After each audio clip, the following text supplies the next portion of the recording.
முடிச்சு வேலைக்கு போயிட்டா முடிச்சுதா கிடையாது. அதுக்கப்புறமும் சர்வைவ் ஆகணும், சக்சஸ்ஃபுல்லா இருக்கணும்னா கத்துக்கிட்டே தான் இருக்கணும்.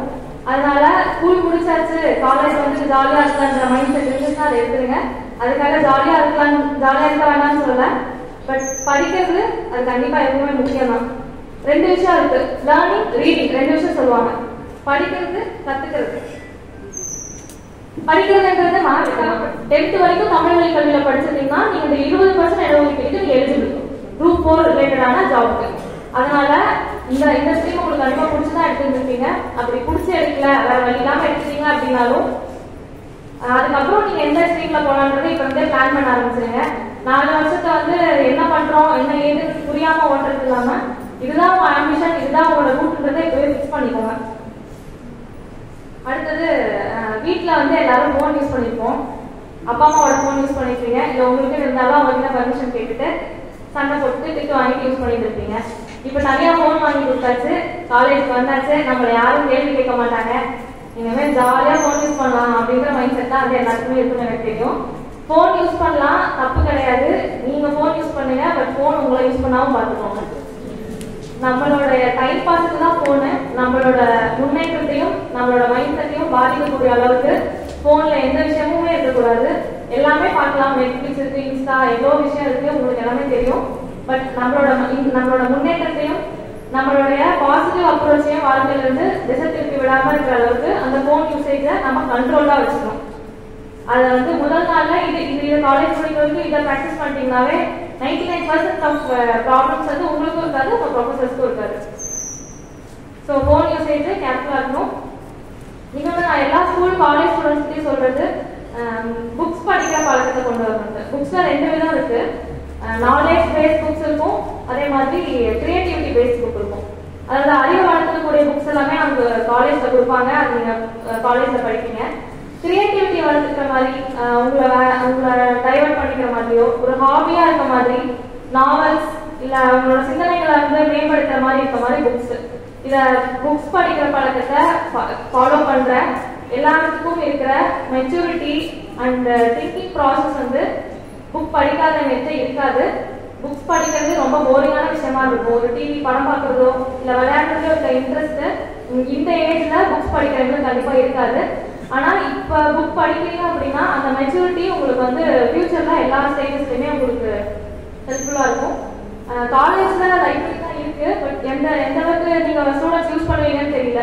இருக்கிற ரிசோர்சஸ் அதாவது இருக்க புக்ஸை வந்து யூஸ் பண்ணி எந்த அளவுக்கு அதுல இருந்து நம்ம பாசிட்டிவா எடுத்துக்கலான்றத பாருங்க. அதே மாதிரி படிக்கிற புக்ஸ் வந்து ப்ராக்ரெசிவா இருக்கும். ப்ராக்ரெசிவ் அப்படின்னா முற்போக்கு சிந்தனைகளை கொடுக்கறதா இருக்கும். மறுபடியும் வந்து ஜாதி மதம் அந்த மாதிரி ரிலேட்டடா இருக்கிறது, அதை பத்தின புக்ஸை படிச்சுட்டு தேவையில்லாத விஷயங்களை தெரிஞ்சுக்கிறத விட்டு முற்போக்கு சிந்தனைகள் இருக்க புக்ஸை தேடி செலக்ட் பண்ணி படிக்கணும். தேடி செலக்ட் பண்ணி படிக்கிறதுக்கு நமக்கு மொபைல் இருக்கு, மொபைல கேட்டுக்கலாம். நம்ம யூடியூப்ல போட்டாவே நல்ல புக்ஸ் எதுன்னு கேட்டா நம்மளுக்கு எந்த ஸ்ட்ரீம் பிடிக்குதோ அந்த ஸ்ட்ரீமை செலக்ட் பண்ணி நல்ல புக்ஸா இருக்க புக்ஸ் படிக்கிறது. சாட்டர்டே சண்டே லீவா இருக்கும், ஸோ மோஸ்ட்லி புக்ஸ் படிக்கிற ஹேபிட் வச்சுக்கோங்க. இன்னொன்று என்ன சொல்லணும்னு நினைக்கிறேன்னா பிசிக்கல் ஆக்டிவிட்டி இருக்கணும். ரொம்ப குளிரான ஏரியா, நல்லா இப்போதைக்கு தூங்குறதுக்கு வேணா கம்ஃபர்டபுளா இருக்கும். பிசிக்கலா யாருக்கும் இங்கே ஆக்டிவா இருக்குன்னு தோணாது. அதனால முடிஞ்ச அளவுக்கு உங்களோட உடம்ப வந்து சுறுசுறுப்பா வச்சுக்கிறதுக்கு என்னென்ன ஆக்டிவிட்டிஸ் பண்ண முடியுமோ பண்ணுங்க.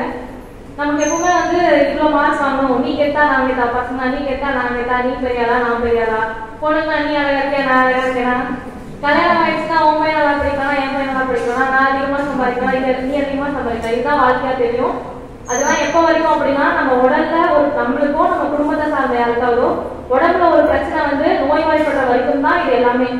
எது பெருசு நீ பெருசா நான் பெருசான்றதுதான் நம்ம உடம்புதான் முதல்ல. அது நோயற்ற வாழ்வே குறைவற்ற செல்வம்னு சொல்லுவாங்க இல்லையா, அந்த மாதிரி நம்ம உடம்புல ஒரு பிரச்சனை வர வரைக்கும் தான் மற்றது எல்லாமே பெருசா தெரியும். அதனால 18 வயசு ஆகுது, இந்த வயசுல இருந்தே உடம்ப பாதுகாக்கிறதுக்காக சரியான உடற்பயிற்சியும் நல்ல உணவு பழக்கமும் மேற்கொண்டு உடம்பு நல்லா பார்த்துக்கோங்க. இப்பதான் எல்லாமே புதுசா ஹாஸ்டல் வந்துருப்பீங்க, மேக்ஸிமம் எல்லாமே இப்பதான் புதுசா ஹாஸ்டல் வருவீங்க. அதனால பேரண்ட்ஸோட கண்ட்ரோல்ல இருந்து இப்ப வரீங்க, உங்களோட உடம்ப நீங்க தான் பார்த்துக்கணும். அதே மாதிரி இன்னொன்னு எனக்கு எப்பவுமே என்ன தோணுனா மனநிறைவே மாபெரும் செல்வம் அப்படின்னு சொல்லுவாங்க. நம்ம எவ்வளவு பணம் சம்பாதிச்சாலும் மனசு நிறைஞ்சிருமா, எந்த ஸ்டேஜ்லயுமே எவ்வளவு பணக்காரா இருந்தாலும் அடுத்தடுத்த ஸ்டேஜுக்கு போகணும், அடுத்தடுத்து சம்பாதிக்கணும்னு தோணும். அதனால மனநிறைவே மாபெரும் செல்வம், அதை மைண்ட்ல வச்சுக்கோங்க. நிறைய பேக்ரவுண்ட்ல இருந்தாலும் நிறைய ஃபேமிலிஸ் வந்து டிஃப்ரெண்ட் டைப் ஆஃப் ஃபேமிலிஸ் வந்து ஃப்ரெண்ட்ஸ் தான் வந்திருப்பாங்க. கம்பேர் பண்ணிக்க கூடாது. அவங்களுக்கு அதுக்கு நம்ம வீட்டுல நம்ம அப்பா அம்மா அப்படி இருக்காங்களே, நம்ம சொந்தக்காரங்க அப்படி இருக்காங்க, எனக்கு மட்டும் அண்ணன் தங்கச்சி இப்படி இருக்காங்க, எனக்கு மட்டும் கையில இவ்வளவு பணம் கொடுக்குறாங்க, அவன்கிட்ட நிறைய காசு இருக்கு, இந்த மாதிரி ஒருத்தர் கம்பேர் பண்ணிக்க கூடாது. நம்ம எல்லாருமே ஆசீர்வதிக்கப்பட்டவர்கள். அதனாலதான் இன்னைக்கு எல்லாருமே இந்த இடத்துல வந்து உட்காந்துருக்கோம். இல்லாத நினைச்சு வருத்தப்படாம நம்ம கிட்ட என்னென்ன இருக்கோ அதை நினைச்சு சந்தோஷமா ஃபீல் பண்ணுங்க. இன்னொரு விஷயம், be bold to say no. நோன்னு சொல்ற விஷயத்த தெளிவாகவும் தைரியமாகவும் சொல்லணும். பசங்க ஃப்ரெண்ட்ஸ் இருப்பாங்க, இதை பண்ணலாமா அப்படின்னு தப்பான விஷயத்துக்கு கூப்பிடுவாங்க. நோ அப்படின்னு சொல்றத யோசிக்காம தெளிவா தைரியமா சொல்லணும். அடுத்தது, ஃப்ரெண்ட்ஸ் சூஸ் பண்றதுல கேர்ஃபுல்லா இருக்கணும். அதாவது என்னோட ஃப்ரெண்டு, நான் ஃப்ரெண்ட் ஆயிட்டேன், இவன் கெட்டவனா இருந்தாலும் என் ஃப்ரெண்டு தான், அதுக்கு நான் எப்பவுமே சப்போர்ட் பண்ணுவேன் அப்படின்னு நண்பேண்டாங்க சொல்லுவாங்க. அந்த மாதிரிலாம் இருக்கக்கூடாது. கரெக்டான ஃப்ரெண்ட்ஸை தேர்ந்தெடுக்கணும்.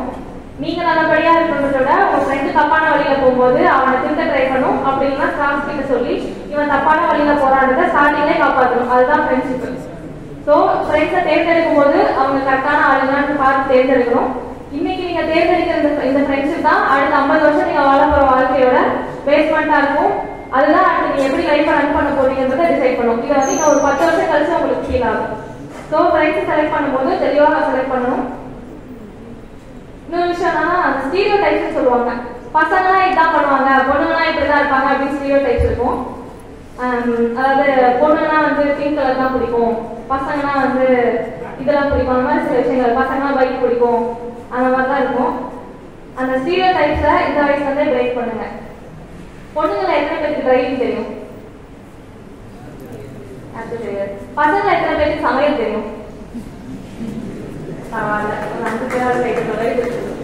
அந்த ஸ்டீரியோ டைப் பிரேக் பண்ணும். இந்த வேலையை இவங்க தான் பண்ணணும்.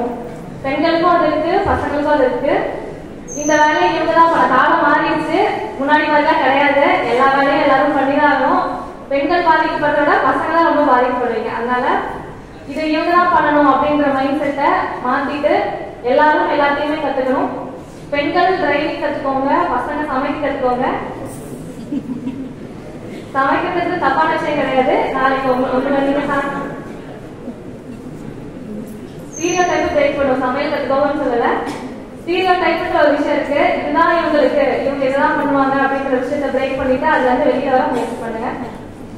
அடுத்த முக்கியமான விஷயம், அந்த குரூப்பிசம் இல்லாம இருந்தா பெட்டரா இருக்கும் காலேஜ் லைஃப். என்னோட ஜாதி, என்னுடைய மதம், என்னுடைய இனம், என்னுடைய மொழி, என்னோட ஊர்க்காரன், இந்த மாதிரி நிறைய குரூப்பிசம்ஸ் இருக்கும் காலேஜ்ல. அந்த மாதிரி விஷயத்துல மாட்டிக்காம ஒரு கேங் மட்டும் தான் என்னோட ஃப்ரெண்டு அப்படின்னு சொல்லிட்டு ஒரு குறிப்பிட்ட வட்டத்துக்குள்ளேயே சிக்கிக்காம தேர்வு பண்ற நட்பு வட்டாரத்தையும் பெரிய அளவுல இருக்க மாதிரி, அதிகமா இருக்க மாதிரி பார்த்துக்கோங்க. இவ்வளவு நாள் பேரண்ட்ஸோட வாழ்ந்துருப்போம். அதனால என்ன சிச்சுவேஷன் இருந்தாலும் என்ன பிரச்சனாலும் அப்பா அம்மா ஃபேஸ் பண்ணிருப்பாங்க. இப்ப தனியா இருக்க போறீங்க. எந்த பிரச்சனை வந்தாலும் தைரியமா ஃபேஸ் பண்ற மைண்ட் செட்டுக்கு வந்துடணும். கடவுள் நம்பிக்கை எவ்வளவு பேருக்கு இருக்குன்னு தெரியல. கோயிலுக்கு போறோமோ இல்லையோ, கடவுள்கிட்ட வேண்டுமோ இல்லையோ, இன்கேஸ் கடவுள் நம்பிக்கை இருக்கு அப்படின்னா எனக்கு பிரச்சனை கொடுக்காதீங்க அப்படின்னு கடவுள்கிட்ட வேண்ட வேண்டாம். ஏன்னா கண்டிப்பா பிரச்சனை கொடுக்கதான் போறாரு. பிரச்சனையை கொடுக்கும்போது அதை சால்வ் பண்ற, அதை ஃபேஸ் பண்ற மன தைரியத்தை எனக்கு கொடுங்கன்னு கேட்டு அதை வேண்டுதலா இருந்தாவே போதும். இந்த வயசுல இருந்தா அந்த அளவுக்கு எல்லா விஷயத்துக்கும் போல்டா இருந்தீங்கனாவே, முக்கியமா பெண்கள் அந்த அளவுக்கு எல்லா விஷயத்தையும் போல்டா ஃபேஸ் பண்ணோம்னாவே போதும். அதே மாதிரி இன்னொரு விஷயம்னா, இந்த ஏஜ்ல வந்து டீனேஜ் இல்லையா, ஆப்போசிட் செக்ஸ் அட்ராக்ஷன் இருக்கும், எதிர்பாலின ஈர்ப்பு. அது தவறான விஷயம் கிடையாது. இந்த வயசுல அது இல்லை அப்படின்னா தான் தப்பு. கண்டிப்பா அது இருக்கும். பட் அது உங்களோட வாழ்க்கையையோ உங்களோட முன்னேற்றத்தையோ உங்களோட கல்வியையோ வந்து தடைப்படுறதுக்கோ அந்த ஆப்போசிட்ல இருக்காங்களே அவங்களையும் டிஸ்டர்ப் பண்ற மாதிரி இல்லாம இருக்கிற அளவுக்கு இருந்தா பெட்டர். ஒரு 10 வருஷம் கழிச்சு காலேஜ் படிக்கும் போது இந்த தப்பா நான் பண்ணாம மட்டும்தான் என் லைஃப் வேற மாதிரி இருந்துக்குமோ அப்படின்னு இந்த கூட்டத்துல இருக்க யாரும் யோசிக்காம இருந்திருக்கும் நான் நினைக்கிறேன். அந்த மாதிரி லைஃப் வந்து இந்த 4 வருஷம் ரன் பண்ணிட்டீங்கன்னாவே போதும். இந்த 4 வருஷத்துல தெளிவா இருந்துட்டீங்கன்னாவே அதுக்கப்புறம் எடுக்கிற முடிவுலாம் தெளிவா இருக்கும். அதனால அடுத்த 10 வருஷம் கழிச்சு இந்த முடிவை நான் எடுக்காம இருந்திருக்காமோ, இந்த விஷயம் மட்டும் கிடையாது, எந்த விஷயமுமே இந்த மாதிரி நான் பண்ணாம இருந்ததுதான் என் வாழ்க்கை இப்படி மாறாம இருந்திருக்குமோ அப்படின்னு யாருமே வருத்தப்படக்கூடாதுன்னு நான் வேண்டிக்கிறேன். அவ்வளவுதான், போதும். போரிங்கா இருக்கிறதுக்கு அட்வைஸ் பண்ணா எங்களோட போலீஸ் டிபார்ட்மெண்ட் வந்திருக்கனால எங்க சைட்ல இருந்து ஒரு 2-3 அவேர்னஸ் பாயிண்ட்ஸ். பசங்க டிரைவிங் பண்ணுவீங்க, பொண்ணுங்களும் டிரைவிங் பண்ணுவீங்க, கத்துக்குவீங்க. நம்ம ஹெல்மெட் போட்டுட்டு எப்பவுமே கண்டிப்பா டிரைவ் பண்ணுங்க. பல இடங்கள்ல பல ஆக்சிடென்ட்ஸ்ல ஹெல்மெட் தான் உயிரை காப்பாத்திருக்கு. அதே மாதிரி பசங்க பெருசாவீங்க, இப்பெல்லாம் சின்ன பசங்க பெருசாகிட்டு யாருமே உங்க அப்பா கிட்டயும் சரி உங்க ஃபேமிலி மெம்பர்ஸ் எல்லாம் சொல்லுங்க, குடிச்சிட்டு வண்டி ஓட்டக்கூடாது, ட்ரங்க் அண்ட் டிரைவ் இருக்கக்கூடாதுன்னு சொல்லி நீங்களும் அதை ஃபாலோ பண்ணணும். உங்களோட அண்ணா அப்பா யாரு இருந்தாலும் அதை சொல்லுங்க. குடிக்கக்கூடாது, குடிச்சா வண்டி எடுக்கக்கூடாது. இந்த விஷயத்த நீங்களும் ஃபாலோ பண்ணணும்னு ஆசைப்படுறேன். உங்களோட ஃபேமிலி மெம்பர்ஸும் ஃபாலோ பண்ணணும்னு ஆசைப்படுறேன், சொல்லுவீங்க நம்புறேன். அடுத்தது போதை பொருள் பழக்கம். நம்மளோட அப்பா அம்மா காலத்துலலாம் என்ன இருந்துச்சு? சாராயம், அடுத்தது கவர்மெண்ட்ல இருக்கிற பாட்டில்ஸ் அப்படி இருந்துச்சு. இப்போ நிறைய அட்வான்ஸ்மெண்ட் இருக்கு. நான் சொல்லணும் இல்லை, பசங்க எல்லாத்துக்குமே இப்போ தெரியும். 15 வயசு ஆயிடுச்சு, அவங்க எல்லாத்துக்குமே தெரியும். இப்போ நிறைய அட்வான்ஸ்மெண்ட் வந்துருச்சு, நிறைய விதமான புது புது போதை பொருட்கள் இருக்கு. அது எதுக்கும் அடிமையாகி இந்த வயசுலேயே வாழ்க்கையை தொலைச்சிடாம கரெக்டா படிச்சு எல்லாருமே நல்ல ஒரு நிலைமைக்கு வரணும்னு நினைக்கிறேன். ஸோ பசங்க யாராவது ஒரு தப்பான பழக்கத்தை கூப்பிடும்போது வேண்டாம் அப்படின்றத தெளிவா தைரியமா போல்டா சொல்லி தடுத்து நிறுத்திடணும் ஸ்டார்டிங்லே. அடுத்தது செக்ஷுவல் அபியூஸ். செக்ஷுவல் அபியூஸ்க்கு மோஸ்ட்லி எல்லாரும் பெண்களுக்கு தான் விழிப்புணர்வு கொடுப்பாங்க. நீ இந்த டைம்ல இங்க போகாத, இந்த மாதிரி ட்ரெஸ் பண்ணாத, இப்படி இருக்கணும் அப்படி இருக்கணும், 6 மணிக்கு மேல வெளியில போகாத அப்படின்னு சொல்லுவாங்க. அதெல்லாம் அந்த காலம். இனிமேல் பசங்களுக்கு தான் அவேர்னஸ் கொடுக்கணும். பெண்களுக்கு சப்போர்ட் பண்ற மாதிரி எவ்வளவோ சட்டம் வந்துருச்சு. 18 வயசுக்கு கீழே இருக்க குழந்தைங்களுக்கு பாலியல் துன்புறுத்தலோ அந்த மாதிரி ட்ரை பண்ணாவே அதுக்கு 3 வருஷத்துல இருந்து 20 வருஷம் வரைக்கும் தண்டனை இருக்கு. நீங்களாம் குழந்தைகளுக்கு 18 வயசுக்கு மேல ஆயிடுச்சு. பசங்களுக்கு தான் விழிப்புணர்வு ஏற்படுத்தணும் செக்ஷுவல் அபியூஸ்க்கு. அதை பெண்களுக்கு சப்போர்ட் பண்றதுக்கு என்னென்ன சட்டங்கள் இருக்கு காலேஜ்ல அது ஒரு டாபிக்காவே சொல்லி கொடுத்தா பசங்களோட வாழ்க்கை நிறைய காப்பாற்றப்படும். பெண்களோட வாழ்க்கை கிடையாது, பசங்களோட வாழ்க்கை நிறைய காப்பாற்றப்படும். அதனால பசங்க விழிப்புணர்வா இருக்கணும்னு நான் நினைக்கிறேன். அவ்வளவுதான். எல்லாரும் நல்லா படிங்க. அடுத்து ஒரு ஏதாவது வாய்ப்பு கிடைச்சு மறுபடியும் சந்திக்கும் போது இந்த முகங்கள் இருக்காது, தெளிவா இருக்கும். எல்லாரும் என்ன கேள்வி கேட்பீங்க எனக்கு தெரியும். 2 விஷயம் மோட்டிவேட் பண்ணுறதுக்காக 2 விஷயம். நான் படிக்கும்போது நான் என்ன மைண்ட்ல படிச்சேன்னா 2 விஷயம் தான். நான் படிக்கிறப்ப எப்பவுமே நான் படிக்கிறேன்னு சொல்லி கஷ்டப்பட்டது கிடையாது, கஷ்டப்பட்டு படிச்சது கிடையாது. ரொம்ப இஷ்டப்பட்டு படிப்பேன். பாஸ் பண்றேனோ இல்லையோ, இல்லை எக்ஸாம் எழுதுறோம் கிளியர் பண்றோமோ இல்லையோ அப்படின்னு யோசிக்கவே மாட்டேன். படிக்கிற ப்ராசஸ் ரொம்ப என்ஜாய் பண்ணுவேன். ரொம்ப ஹாப்பியா இருக்கும் படிக்கிறதுக்கு, ரொம்ப ரசிச்சு படிப்பேன். அது ஒரு விஷயம். இன்னொன்று என்னன்னா, நம்ம சொந்தக்காரங்க நம்ம அப்பா அம்மா, நம்மளோட அண்ணன் தம்பி நிறைய பேர் நம்ம நல்லா இருக்கணும்னு நினைப்பாங்க.